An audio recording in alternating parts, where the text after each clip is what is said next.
Hi, Michael Yardney here, and in our regular Rich Habit, Poor Habits videos, I'm having a chat with Tom Corley, and today we're going to talk about the 10 common habits of high achievers. Welcome, Tom. Hey, Michael, it's good to see you. How you doing, my friend? Very well, thank you. Now, Tom, you've done a lot of study on success, on wealth, on why some people do better than others. And in your depth of study, I know you found that there are some common traits of successful people. Now, there's nothing new about that. Every study seems to show that if you model successful people, if you do what they do, think how they think, you can become successful as well. And that's why I'd like you to outline for us whether they're professional athletes, entrepreneurs, business people, investors. What have you found to be the commonalities? Yeah, I found that there were certain traits that these high achievers all seem to have, their behaviors really. One of them is consistency. Michael, they have specific habits, specific routines that they repeat over and over again, and they go at it every single day, no matter what. Doesn't matter if they're sick, doesn't matter if they're depressed, if they're something's gone wrong with their day, they go at it and they relentlessly. So consistency is a big important one. The other one I found is focus. So single-minded focus. Now, we're in the world of multitasking, right? Everybody multitasks. They think it's the thing to do, but all the research that I've found is that multitasking actually impairs your thinking, and it creates more problems than you think you're solving. And so these high achievers, they focus on one single thing and then they move on to the next thing. So they have these goals, these dreams that they're pursuing every single day that they focus on.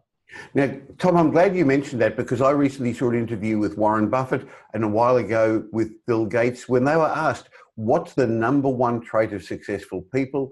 And interestingly, they both had focus number one on their list. And that means that you don't get distracted. And you're right, today with instant news and Facebook and Twitter, we are inundated with potential options. And the real trouble is blocking out distractions. So focus is important. But you've got to focus on the right things. And I believe you found that high achievers have got a vision, they've got a blueprint, they've got goals. Yeah, this is something I like to call setting, but this dream setting is really scripting out a vision of what you want your life to be. So if you have a blueprint, at least you have a template for the things, the dreams, the wishes, the goals that you're going to pursue. Without a blueprint, without a vision, and I'm not talking about vision boards here, Michael, because I'm not a big fan of vision boards. I know a lot of people are. I like to see the blueprint written down and then bullet point your dreams, and then you have a list of all the dreams and you build goals around those dreams. But that's one of the things the high achievers do. They create a vision through a scripting process, and then they pursue each individual dream. Well, Tom, there's science behind that. So the concept of a vision board is having things up like your ideal house, your ideal car, your vacation. And that sort of falls back to that old story of what you think about the most you become. But that's not really true, Tom, because you actually have to take action. Just thinking about it, just dreaming about it isn't enough. So I agree with you that if you have a goal and then you set a plan to achieve that goal, then you're going to get there. If you don't have a goal, any road will get you there. But if you've got your ladder up against the wrong wall, every step you take will take you further away. But there's psychology, or there's actually science behind it, isn't there, Tom, because of your reticular activating system? Yeah, so that's a great point. So here's the thing. So this is why vision boards are okay, but creating a blueprint which bullet points all your dreams and then allows you to build goals around each individual dream is so important, because once you have that dream in your mind and you have the goals set out in order to realize that individual dream, you turn on your reticular activating system. And the way it works is like, imagine you're in an airport and you hear nothing but noise, and you don't really hear what anybody is saying, but then somebody says, "Hey, Michael," and you immediately turn around, despite all of the buzz and all of the noise. That's your reticular activating system alerting you to something that's important in your environment. That's what goals do, and that's what dreams do. The goals alert you to things in your environment that your senses pick up that say, hey, Michael, you should pay attention to this because this will help you with your goal. Of course, high achievers have to be persistent because things are going to get in the way. Adversity is going to come. Obstacles are going to turn up. So persistence is one of the things I know you talk about, because luck and success favors those who never quit. That's right. You know, the persistent get lucky eventually. They might have to go at it for 10 years, but because they never quit, eventually they are the recipients of what I call opportunity luck, which is the opportunity for good luck to occur just simply by being persistent and never giving up. And when you're persistent, you're going to run into obstacles anyway. But when you're persistent, you're going to constantly pursue or pivot around or experiment and figure out ways to get around those obstacles. And when you do that experimentation, thanks to persistence, you find, I guess, routines or processes that work. And so that's, part of the process too. That's another point that we'll cover. Well, some people would say successful people, high achievers, are fanatical. They're obsessed. They think about what they're planning to do all day. Is that true? It is true, and it's not just Tom Corley saying it or all these millionaires saying it. I read a book a while ago by Ed Koch, How Am I Doing? He was the mayor of New York City. And one of the things that I never forgot that I picked up, a little factoid that I picked up in his book, is he said, I made a point of hiring fanatics, he said, because fanatics have a way of getting things done. They're obsessed with whatever it is that they're trying to accomplish, and they're thinking about it 24/7. They're even dreaming about it, Michael. Now, Tom, I also read that you think that successful people are process-oriented. What do you mean by that? The processes are the key to one of the keys to success and realizing your dream and accomplishing your goals. So if you can imagine, the pursuit of any dream is going to, you're going to run into obstacles, pitfalls, you're going to make mistakes, but you're going to, through the process of experimentation, you're going to find things that work. So then you put that down as a process. You sort of cookie cutter it. Now you're following processes. And these processes are foolproof because they're things that you, through experimentation, you found that work. And that's where the value is in pursuing a dream, is you ultimately discover, it's a discovery process of these processes that work, and they become part of your toolkit. That means you don't have to reinvent things over and over again because you've got systems in place. But one of the underlying themes of much of what you've said, Tom, is that high achievers are actually action takers. You don't get paid in this world because of what you know. You get paid because of what you do because of what you know.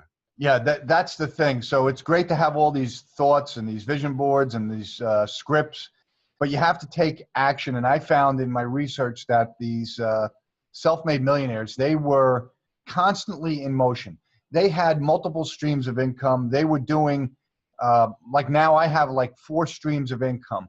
I had 1 stream of income before the Rich Habits. Now I have 4. These self-made millionaires, they are constantly in motion. They have all these multiple streams of income. They're doing a whole bunch of things to help move them forward.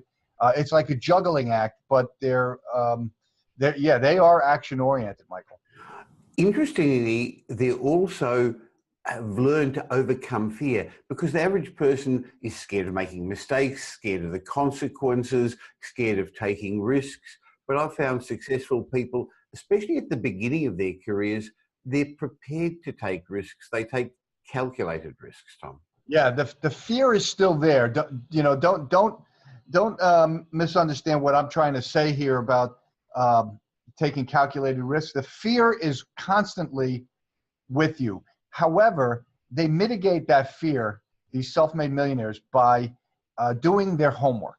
They kind of try and understand everything there is to know about whatever risk they're about to take. And then they go in with their eyes wide open. They know the potential pitfalls. And this is really important. When those pitfalls do come, they're not intimidated by them because they expected them to occur. so that they just had a plan of action in place in the event that something went wrong. But the calculated risk is all about doing your homework. So clearly, once they do have what some people would call a failure, they just see it as part of the process because that was part of what they'd anticipated, and they become a successes at failure till they become successes at success. But Tom, you've also written that successful people have deliberate practices. What do you mean by that? Well, there's, you ever see tennis players and they'll hit 100 forehands, they'll hit 100 backhands. Most of the time they're unconscious. That's unconscious practice. But what the really great ones do, the John McEnroes, the Federers, is they'll hit a forehand 100 times, but they'll hit it a different way during that 100 times. So they'll hit, one will be a topspin, one will be a slice, one will be a short one will be a long one. So they're consciously practicing and studying every single move. Golfers do the same thing. Well, we can do that. We can take a page out of their book and apply that to whatever our careers are, whatever our vocation is. We can deliberately practice certain things and consciously look at how we're doing it to make sure that we're doing it in the most efficient and effective way. That's deliberate practice. Tom, another thing that comes up in all the studies I've read, yours and others, is that successful people, high achievers, continuously educate themselves, continuously learn, never stop. I know you do, I know I do. Tell us a bit about that. Yeah, so this is part, along with the deliberate practice, this is part of the formula, the stew, that transforms an ordinary individual into what I call a virtuoso, somebody who's an expert, great at what they do.